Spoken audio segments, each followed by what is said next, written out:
It wasn't always like this. In the beginning, Linda and I were as close as any couple could hope to be. I remember those early years when I was practically living in her shadow, always proud, never jealous, and fully aware that my wife was extraordinary. She was ambitious, incredibly smart, and brimming with energy.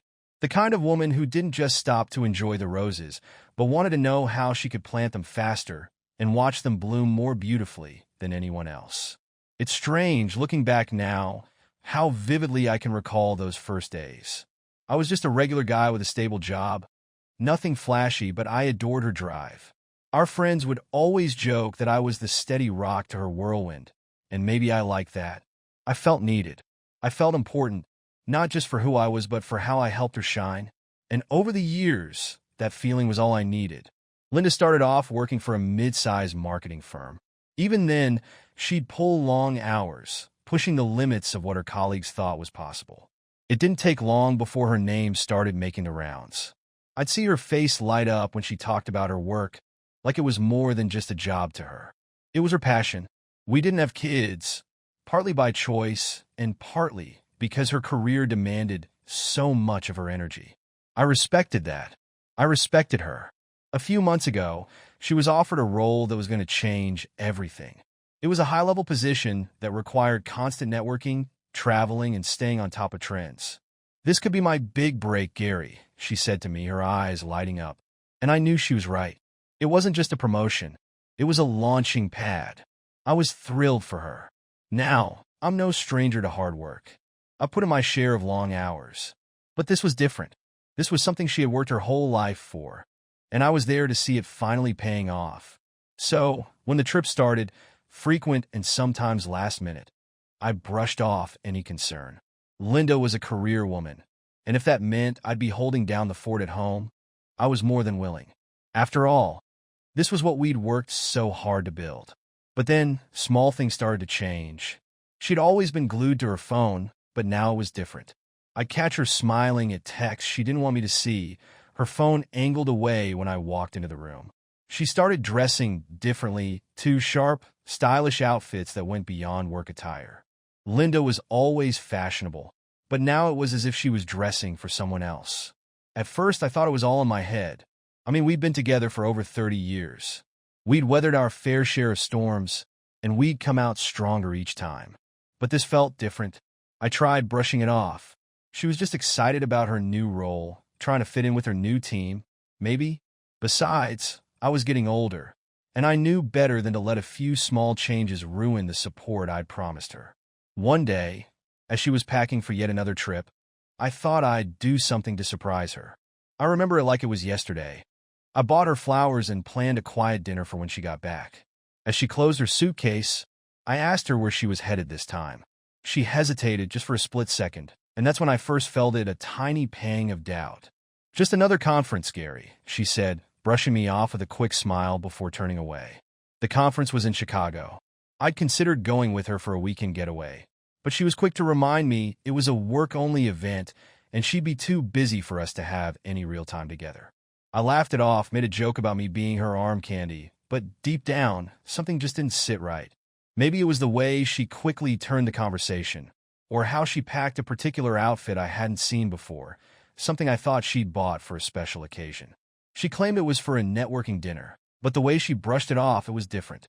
Still, I waved her off at the door, making sure she knew how proud I was of her, and wished her a successful trip.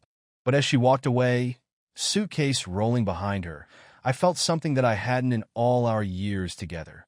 Doubt. A small voice whispered, "Maybe you don't know her as well as you think." The morning she left for Chicago, I was in the kitchen, focused on making us a quick breakfast. Just as I poured the coffee, Linda's phone rang. She picked it up, glancing over her shoulder as if to check that I was busy. I kept my eyes on the eggs, but her tone caught me off guard. "Tom, yes, I'll be there soon," she said softly, a trace of warmth in her voice that I hadn't heard in years. I paused, my hand frozen mid-stir. There was something almost affectionate in her tone, the way she lingered on his name, as though savoring it. I told myself I was overreacting. Tom could just be a colleague, couldn't he? After all, Linda was friendly and charming with everyone. But as I listened, The intimacy of her voice felt out of place. "Can't wait to see you too," she said almost in a whisper. My stomach dropped. She caught me watching her as she ended the call, a hint of color rising in her cheeks. Clearing her throat, she placed her phone face down on the counter and reached for her coffee. "Just an old friend," she said, laughing off my unspoken question. "Tom and I used to work together a long time ago. Even before you and I met." "Old friend, huh?" I tried to keep my tone casual, but my voice betrayed me. "Funny, you've never mentioned him before." Linda shrugged, brushing it off like it was nothing. "He's just an old colleague, really. We'll probably just grab a drink after the conference meetings, catch up. Nothing to get all worked up about, Gary." She gave me a quick kiss on the cheek, smiling as if I'd asked her about the weather. But there was a strange tightness around her eyes, like she was trying to dismiss any hint of suspicion before it could take root. And maybe that would have worked on the old me, the one who hadn't yet begun to notice the oddities in her behavior. But this new me, the one armed with fragments of doubt and overheard conversations, couldn't shake the feeling. Her reassurance only made me more uneasy. After she left for the airport, I sat in silence for a long time, staring at the empty kitchen. Tom, a name I'd never heard before, spoken in a way I hadn't heard from her in decades. Curiosity got the better of me. I tried searching her social media profiles, scrolling through her work connections, but I found no mention of a Tom. I felt ridiculous, like I'd become the jealous husband suspicious over a friendly phone call. But something in me couldn't let it go. I'd known Linda long enough to recognize when she was hiding something. That evening, I mulled over every interaction from the past few months, every late-night work call, every rushed explanation. Each memory seemed like an unfinished puzzle piece, hinting at a picture I couldn't quite see. For the first time in our marriage, I couldn't shake the feeling that Linda wasn't being honest with me. I went to bed that night replaying her words, her tone, that warm smile she wore as she dismissed me. And as I drifted into a restless sleep, one thought echoed in my mind. Maybe Linda's trips weren't all they seemed.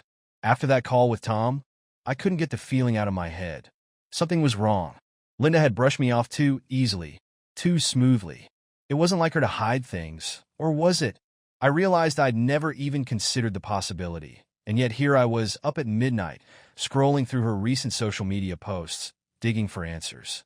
Her Instagram was littered with photos from her recent trips, San Francisco, New York, Chicago. At first glance, they were the usual shots you'd expect. Buildings, city lights, hotel views. But the captions, they felt strange.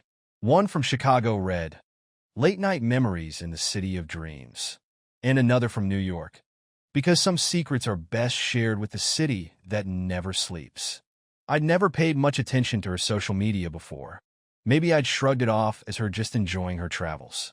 But tonight, those captions gnawed at me. It was the way she worded them, as if she was speaking to someone specific, someone who understood those secrets better than I did. Then I found something else, her travel receipts. I'd never gone through her things like this before, but she'd left a few printed receipts from recent trips in the back of our shared filing cabinet.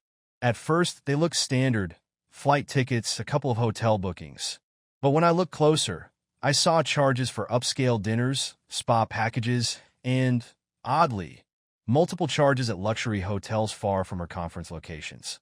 One receipt in particular caught my attention, a dinner reservation at an expensive restaurant in downtown Chicago. I remember her telling me she'd had a quiet night alone, catching up on emails. I stared at the amount, a small fortune for one meal, unless she wasn't dining alone. And the more I looked, the more I found a dinner in San Francisco, another in New York, all just a little too perfect, too costly for someone supposedly attending a work conference. To say I felt betrayed was an understatement. I had trusted her completely, never questioned these trips or the strange hours. My Linda, my best friend of 30 years. Still, I tried to ignore the suspicion that coiled tighter with each new piece of evidence. I even spoke with a few friends about it, and they all had the same reaction. "Gary, you're overthinking this. She's been your wife for 3 decades. This is just a business contact." But deep down, I couldn't shake it. One evening, after she'd returned from a trip, I found myself lying awake in bed, listening to the silence. Beside me, Linda slept soundly, but something felt different. For the first time in my life, I felt like a stranger to the person lying next to me. I felt like the foundation of my life had shifted, like I'd somehow stepped into a version of my life that I didn't recognize. And that's when I made my decision. The next morning, Linda mentioned another conference, this time in Seattle. She went on about how she'd be tied up in meetings all day, and I barely listened, nodding mechanically. This time, I wouldn't sit at home and wonder. I was going to find out the truth for myself. I'd never imagined myself sitting in a hotel lobby, practically hiding behind a potted plant, waiting for my own wife. The entire situation felt surreal. I'd flown to Seattle on a whim, booking a room at a hotel just a few blocks from where Linda had said she'd be staying. I checked in, unpacked the bare essentials, and now here I was, watching the entrance like a man in a bad detective movie, heart pounding every time the doors slid open. It didn't take long. Around 5 that evening, I spotted her. Linda strolled in, dressed in a way I hadn't seen in years. She looked radiant, like the Linda I'd met decades ago, back when we were young, and every glance, every touch, felt electric. She was wearing a fitted dress, the kind that highlighted her figure in a way she'd almost forgotten around me. And she wore her hair down, soft curls framing her face. The sight twisted something inside me, reminding me of the woman she used to be, and it seemed still could be just not with me. And then I saw him, Tom, the colleague. He entered a few steps behind her, casually pulling his suitcase, wearing that easy grin you see on men who aren't afraid of anything. He looked slightly older than Linda, but had the charm of someone who'd been around, who understood life's ups and downs. He moved toward her with an unspoken familiarity, the kind you only see between people who know each other deeply.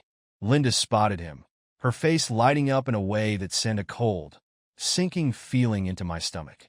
She walked up to him, and for a moment, they just looked at each other, lost in a silent conversation, one I wasn't a part of. Then she laughed, that laugh that used to be mine. Tom reached for her hand, entwining his fingers with hers, and just like that, any lingering doubt I had evaporated. This wasn't a business meeting. This wasn't an innocent reunion between friends. I followed at a distance, heart racing, as they walked out of the hotel, hand in hand, and headed down the street. They stopped at a small, candlelit restaurant a few blocks away, tucked into a secluded corner of the city. I found a spot across the street, watching as they took their seats by the window. She leaned in close to him, her hand resting on his arm, their laughter and shared glances unmistakable even from where I stood. She looked so alive. There was a glow about her, a youthfulness that had slipped away over the years without me noticing. As I stood there, observing the scene unfold, a realization hit me like a punch to the gut.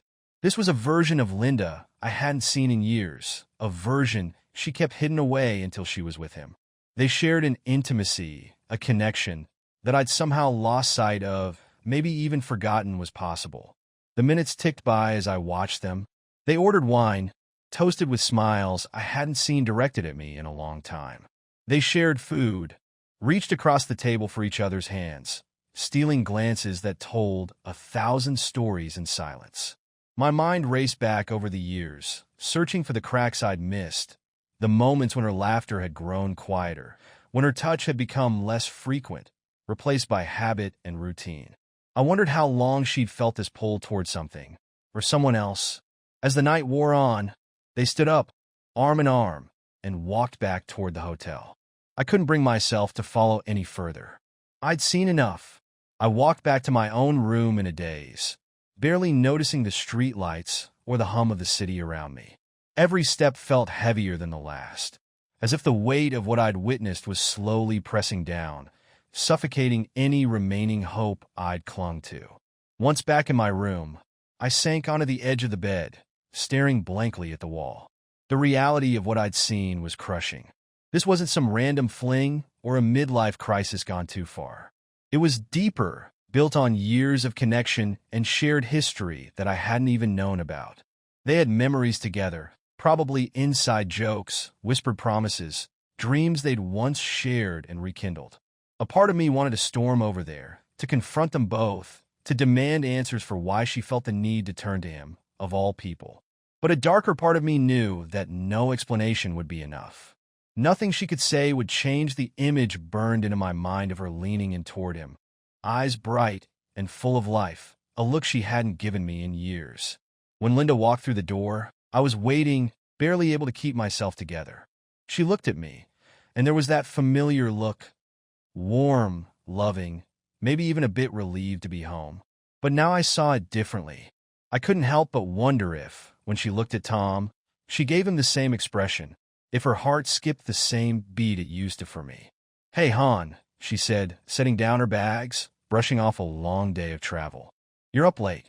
I kept my tone steady, fighting the storm beneath the surface. "We need to talk, Linda." She froze, glancing at me in that assessing way people do when they're trying to gauge how much you know. I saw her shoulders stiffen, her eyes drop just slightly. She knew exactly what I meant. "About what?" she said, her voice wavering just a little. Maybe she thought she could play it off. Maybe she thought I'd just ask a few innocent questions. But I didn't give her the chance to steer the conversation. I came right out with it, laying everything bare. "I know about Tom. I know about the conference, the dinners, the evenings you spent together. I was there, Linda. I saw you." There was a beat, and I could see the exact moment when her face shifted from surprise to realization. Her eyes flickered with an emotion I hadn't seen in a long time. Fear, maybe? Or guilt? "Oh, Gary, it's not what you think," she said quickly, her tone taking on that pleading edge. "We're just old friends. We had dinner, caught up, reminisced. That's all it was. Just dinner." I echoed, bitterness seeping into my voice. "I watched you hold his hand. I watched you look at him, laugh with him in a way that you haven't looked at me in years." She opened her mouth to respond, but I cut her off. "I wasn't just watching, Linda. I was right there, every step. I watched you two walk, hand in hand, into that hotel, acting like a couple who didn't have a care in the world." Her defensiveness flared up, and she crossed her arms, taking a deep breath as though she were trying to steady herself. "I think you're making too much of this, Gary. You're taking things out of context. Tom is he's just someone from my past. We're friends, nothing more." "Friends?" I repeated, barely containing the anger bubbling inside. "Friends don't look at each other like that. They don't spend entire weekends together, hiding it from their husbands, pretending it's all just a business trip." Her expression softened, and she lowered her arms. I saw something flicker across her face. Remorse? Regret? But there was a stubbornness there too, something that told me she wasn't willing to completely let go of whatever she was defending. "Gary," she said, her voice low, almost pleading. "It's complicated. Tom and I, we go way back. Before you and I even met, he was someone important to me. He understands a part of me that I don't always know how to explain, a part of me I lost somewhere along the way." I stared at her, trying to absorb the words. "You lost? You lost a part of yourself? When did I stop being enough for you?" She hesitated, looking down as if the weight of the conversation was too much to bear. "It's not that you weren't enough, Gary.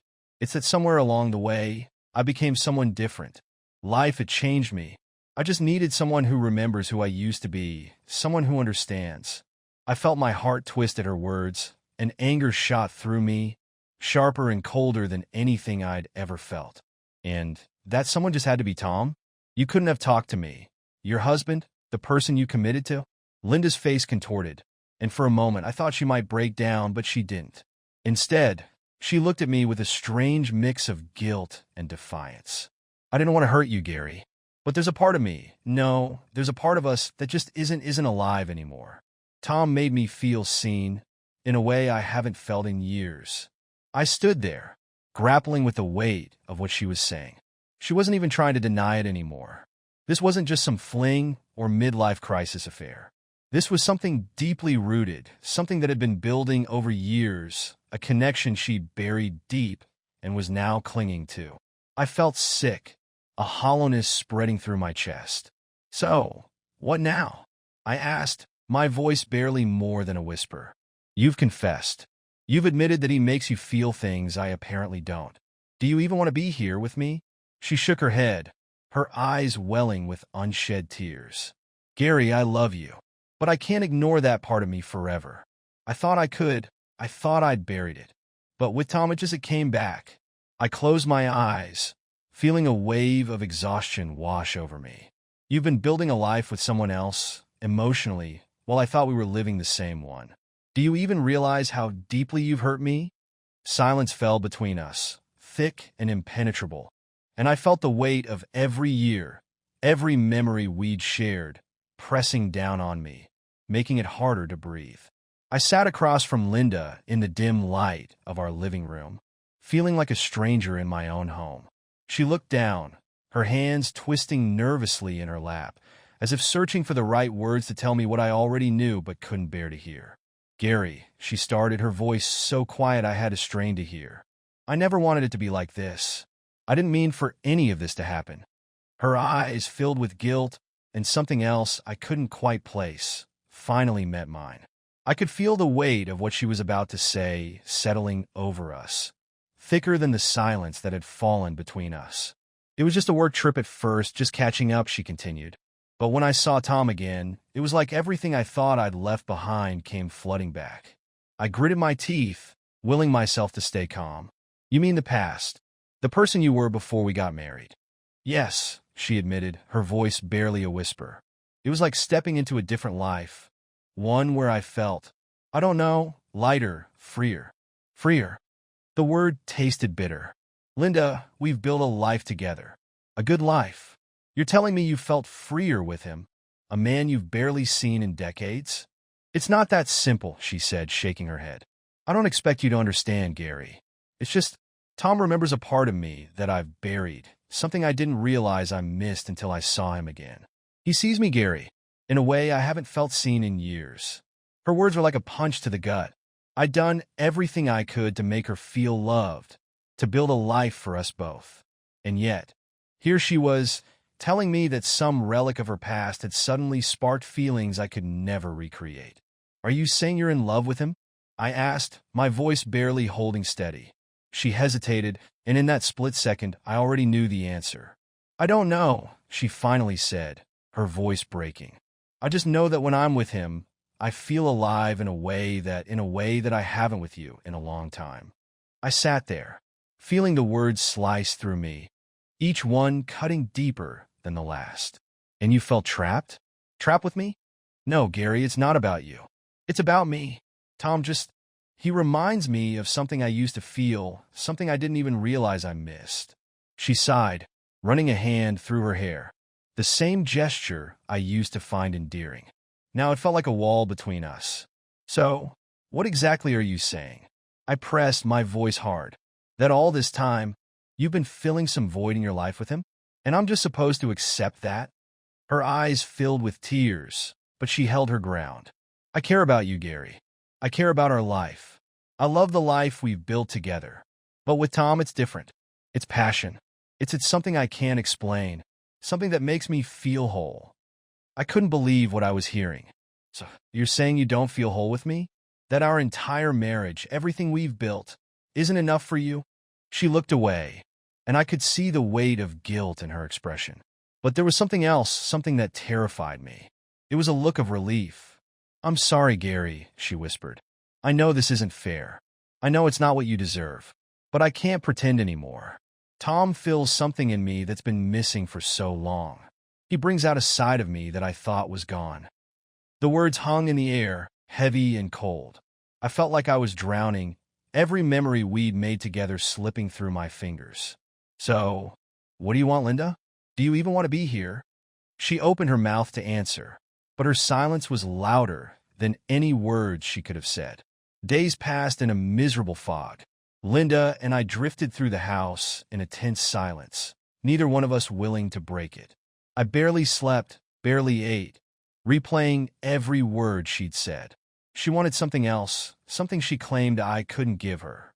I'd loved her faithfully for years, never imagining she'd carry on like this. But now, the love and trust I'd taken for granted felt like illusions, slipping through my hands. I tried to convince myself that we could somehow make this work, that maybe she'd wake up and see that whatever spark she thought she'd found with Tom was nothing compared to what we'd shared. But each time I thought of her laughing with him, touching him, building a life with him, while I was none the wiser, It felt like an open wound that wouldn't heal. Finally, I couldn't stand it any longer. I had to know where we stood, once and for all. I found her sitting on the patio, looking out at the sunset with a distant, almost wistful expression. Part of me wanted to turn around, but I needed an answer. She deserved to know where I stood just as much as I needed to know where she stood. I cleared my throat, and she looked up, the hint of guilt flashing in her eyes. "We can't keep going like this, Linda," I said, my voice steady, though my hands were clenched tight. "You have to make a choice. Either you end things with Tom, completely, or you leave this marriage." She stared at me, eyes wide, like she hadn't expected this moment to come. Her lips parted, but for a moment, she didn't say anything, just looked down at her hands, twisting her wedding band in a way that made my heart twist with it. "Gary," she began, voice trembling. I don't know if I can make that choice." "What do you mean you don't know?" I demanded, my anger bubbling up. "It's him or me, Linda. I can't live like this, pretending everything is fine when you're running off to him. I deserve better than that." She swallowed, and I could see tears welling in her eyes. But her next words floored me. What if we didn't have to choose?" she said slowly, as though testing each word. "What if we found a way to make this work differently?" I frowned, not understanding. "What are you talking about?" She hesitated, then took a deep breath. "What if we had an arrangement?" The word hung in the air, heavy and cold. She shifted in her seat, looking everywhere but at me. "An arrangement?" I repeated, my voice thick with disbelief. She nodded, still not meeting my eyes. "I know it's not traditional, but maybe if you allowed me to see Tom from time to time, it would be enough for both of us. I could still be here with you. We wouldn't have to tear everything apart. Wouldn't have to start over." I couldn't believe what I was hearing. She was suggesting I simply sit back, allow her to continue this affair right under my nose, as though it was the most reasonable solution. "You want to have an open arrangement," I said, each word thick with disgust, "where you're free to see Tom while we pretend to still be married?" "Gary, I love you," she insisted, leaning forward, desperation in her eyes. "I don't want to lose you. You're my life, my family, my everything. But what I feel for Tom, it's different. It's something I need too. This way, we don't have to destroy everything we've built." Her words were like a slap in the face. She actually thought I would accept this absurd compromise, as though our marriage could be compartmentalized, as though love could be divided up like a bank account. I rose from my chair, staring down at her, a mixture of rage and heartbreak crashing over me. "I can't believe you'd even suggest that, Linda. Do you really think I could stand by while you waltz off to him every few weeks?" She reached out, grabbing my hand, her eyes pleading. "Please, Gary, just think about it. It's the only way I can keep both parts of my life. You don't have to say yes, but don't say no yet. Let's take some time to see if we can make this work." I jerked my hand away, unable to look at her. I felt sick, every inch of me recoiling from the idea. "I can't believe you'd ask this of me, after everything we've shared. You've betrayed me, and now you're asking me to play along in your little fantasy?" "Gary, please," she whispered, her voice breaking. "I'm just asking you to try." I shook my head, my heart breaking into pieces. She didn't understand, or worse, she didn't care. "No," I said, my voice low and hard. "You've made your choice. You chose him when you started this affair, and you chose him when you refused to end it. But I promise you, Linda, you'll regret this betrayal."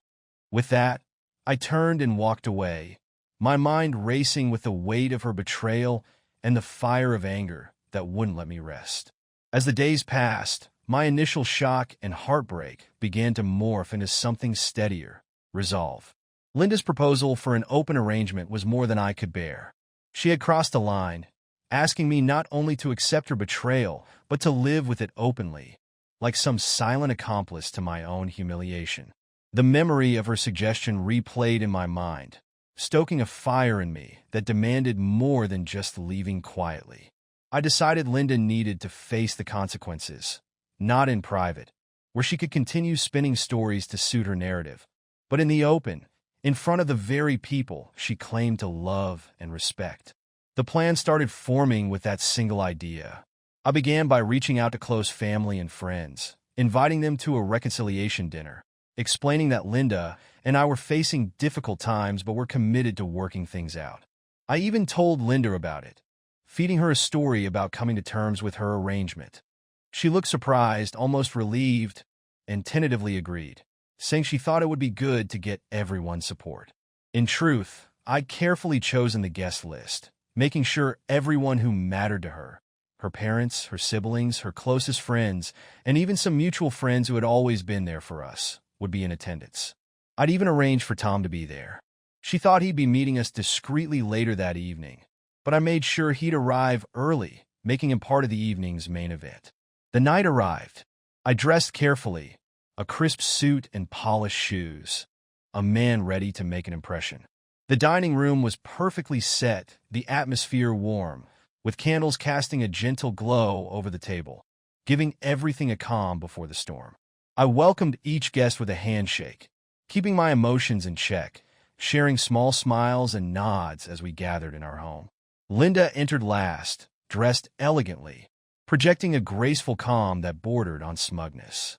She seemed relaxed, smiling softly as she greeted her friends and family, giving me a small nod, as though silently thanking me for understanding.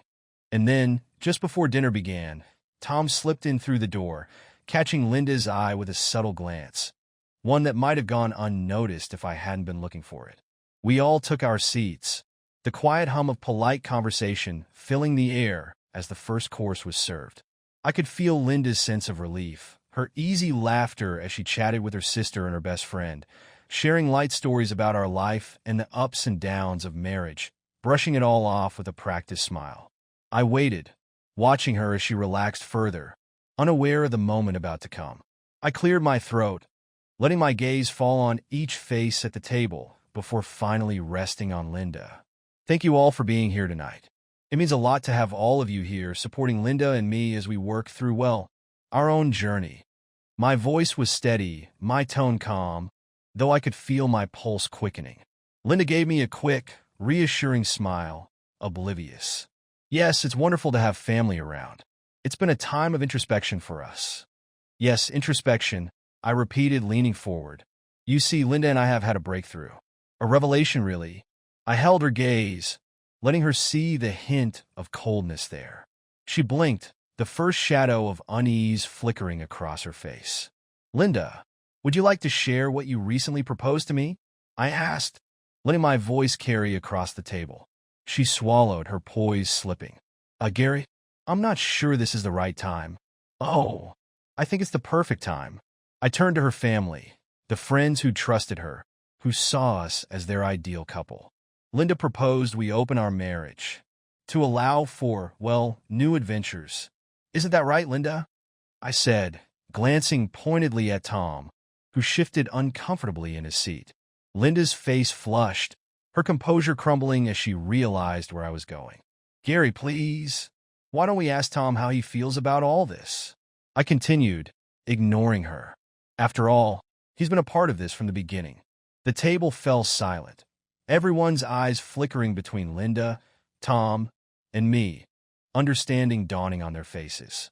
Her mother looked horrified, her best friend in shock, while Tom went pale, shifting in his seat, clearly wishing he were anywhere else.